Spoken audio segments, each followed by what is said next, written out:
खुजदार में दहशतगर्दों से मुकाबले में लेडी कांस्टेबल समेत 2 पुलिस एहलकार शहीद जबकि 2 जख्मी हो गए।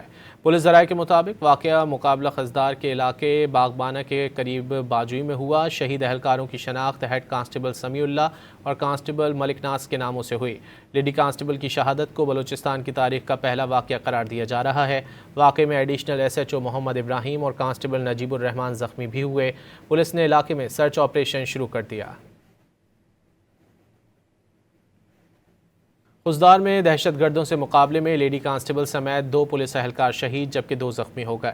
पुलिस ज़राए के मुताबिक वाक़या मुकाबला खुजदार के इलाके बागबाना के करीब बाजुई में हुआ। शहीद एहलकारों की शनाख्त हेड कांस्टेबल समीउल्लाह और कांस्टेबल मलिक नास के नामों से हुई।